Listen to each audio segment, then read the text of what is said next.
Good morning, YouTube. Today, I am reading an entire book in one sitting. So, here are the book options. Let me read you the options. We have Red Queen by Victoria Aveyard. It Ends With Us by Colleen Hoover. Shatter Me by, I want to say it's Tahara Mafi, but I'm probably butchering that. And as you guys can maybe tell, I'm kind of losing my voice a little bit, so that's like not good at all, but fun. I feel like I always film long form videos when I'm sick. That's fun. Okay, The Inheritance Games by Jennifer Lynn Barnes. If You Tell a Lie by Lucinda Berry. And The Naturals by Jennifer Lynn Barnes. And I haven't read any of these books. I started The Inheritance Games like maybe 10 pages once, but I'm just gonna restart it if I finish it today.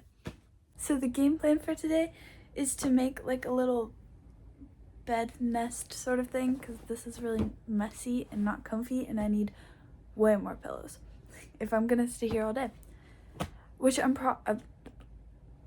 probably am, because I'm such a slow reader.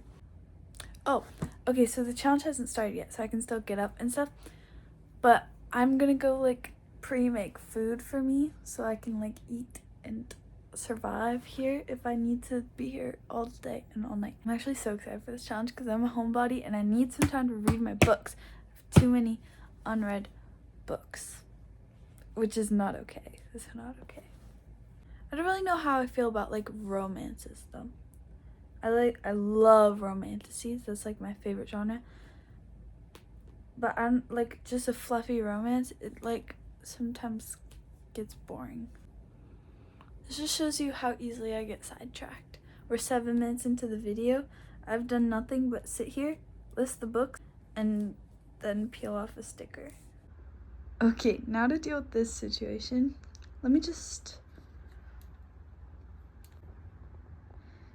Yeah, so, if you thought it was gonna be more organized, you don't know me well enough. And before you ask, yes, that is a laundry basket with a deflated beanbag in it. And yes, that's where I'll be sitting, and don't look over there. Nobody needs to see that. My room's not messy. What? It's past noon, which is longer than I thought it would take to finish, or not finish. I haven't even started yet. I just chose, honestly, I just chose. And so I'm reading The Naturals today, and if any of you have a problem with that, then no you don't. No you don't. I'm just enjoying my last few minutes of standing right now. Okay, I'm gonna start it now. I'm scared. Okay, just to like brief you guys on this book, The Naturals by Jennifer Lynn Barnes. It has 308 pages. It is currently 12:30 p.m. like the middle of the day, and I think I'm gonna be done with this by 5-ish is my guess. I don't know, we'll see how it goes. And let me just read you the blurb. Cold cases are about to get hot. 17-year-old Cassie Hobbs is a natural at reading people. Piecing together the tiniest detail, she can tell you who you are and what you want. But it's not a skill that she's ever taken seriously. That is, until the FBI comes knocking. Guys, why do I never like breathe when I'm reading like stuff out loud? I'm like...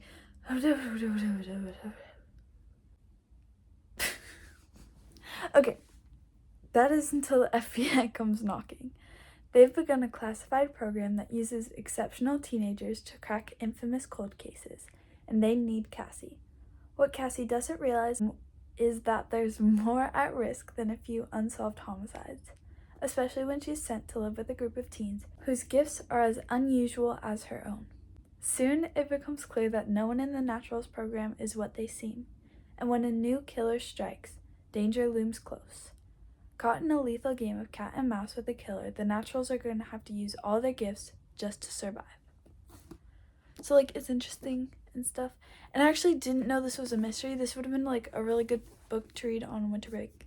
Why did I say winter break so fast? I was gonna say winter vacation, but then I glitched for a second and I said winter break, but it was like really, I don't know.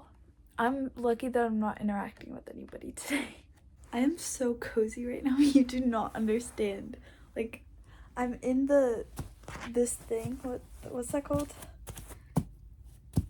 Laundry basket. I'm in the laundry basket, and there's a beanbag in the laundry basket, and then I have my candy cane pillow like on my back, and then I have the reading pillow back there, and I have my other pillow up here, and I'm so cozy.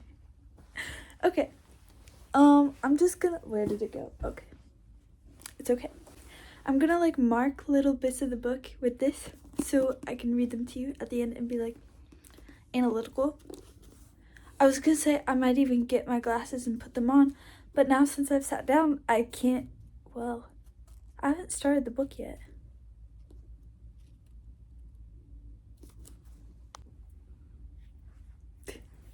These are blue light glasses, so they're really not doing anything for me, but like, it's okay. I thought I saw a spider.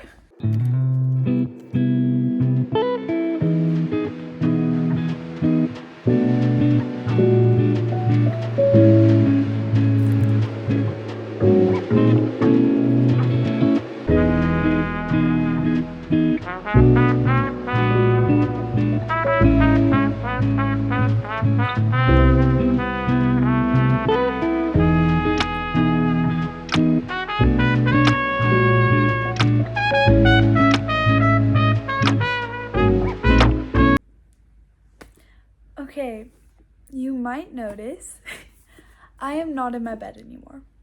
I don't remember if I told you guys when I finished this book, but I think it was like 7 p.m. These are all my little marks. It was really, really good, and I'm excited to read the rest of the series, and I'm gonna read you guys some of the things I marked. Guys who actually liked jalapenos didn't order them on the side. Mr. Breakfast Burrito just didn't want people thinking he was a wuss. Only the word he would have used wasn't wuss. Whoa there, Cassie, I told myself sternly. Let's keep it PG. Other kids spent their preschool years singing their way through the ABCs. I grew up learning a different alphabet.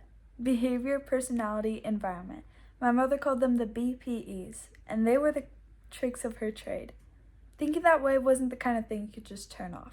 Not even once you were old enough to understand when your mother told people she was a psychic, she was lying. And when she took their money, it was fraud. I just like that because it gives a backstory to her character while still keeping the writing interesting and like adding intrigue, I guess, because you're like, why didn't you learn the ABCs? What's up with your mom? And it just adds questions to it and builds her backstory, which is like a big part of this book is Cassie's backstory. And okay, I'm gonna be so honest with you guys. This was like a month ago that I read this book. My schedule for filming is not good. What schedule? I don't know if I love this as much as I love Fourth Wing. You know how Haley Pham has beach read that got her into reading and like got her obsessed with reading? Fourth Wing is my beach read, basically. Like, it's the reason I love books. And I just remembered something like crucial about this book that I really loved, and it's like really unique. They have these like, I wouldn't even call them chapters, they're just like pages between chapters that say you, like that's the chapter title, I guess you would call it, but it's just called like you. You've chosen and chosen well. Maybe this one will be the one who stops you. Maybe she'll be different. Maybe she'll be enough. The only thing that is certain is that she's special. You think it's her eyes, not the color, an icy see-through blue, not the lashes or the shape, or the way she doesn't need eyeliner to give them the appearance of a cat's. No, it's what's behind those icy blue eyes that brings the audience out in droves. You feel it every time you look at her, the certainty, the knowing, that otherworldly glint she uses to convince people that she's the real deal. Maybe she is. Maybe she really can see things. Maybe she knows things. Maybe she's everything she claims to be and more. but watching her, counting her breaths, you smile, because deep down, you know that she isn't going to stop you. You don't really want her to stop you. She's fragile, perfect, marked. And the one thing this so-called psychic won't see coming is you.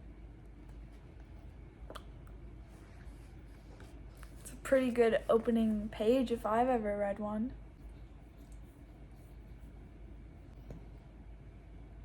She's so cute. Okay, back to the book. Well, okay, throughout the book it has those, and that's like, if you don't know, it's about, I'm trying to decide if this is a spoiler or not, but this book is about like basically a bunch of gifted teenagers finding criminals and like solving crimes, basically, which is really cool. And throughout it, they have those little things that are like you. And I actually learned more about like the feds side of like crimes than I did from Good Girl's Guide to Murder, because Good Girl's Guide to Murder is more of like the murder side of it. I don't know, because I remember like I learned what an MO is, and there's another one like a profile, I think, and like how you're supposed to talk about them. Like you talk about a criminal like not like them, but it's like you or I, so you can like get inside their head. Like, let's see, you did this and then you do that and you would do this, or like you're trying to figure out what they would do and you're like, well, I went here and I did this and I did this and maybe I also did this and that's how I did this.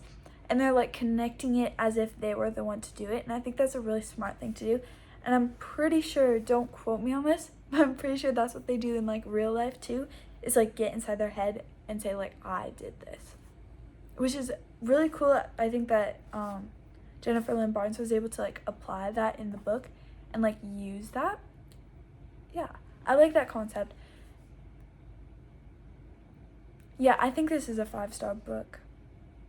But then I also don't know what I'm rating Fourth Wing, because I definitely like Fourth Wing more than this. Fourth Wing might be a 6-star. I don't know. I'm allowed to do it. 6 stars out of 5? 6 out of 5 stars. This is a 5 out of 5 stars. Or maybe, okay, maybe Fourth Wing is 5 stars. This is like 4.75.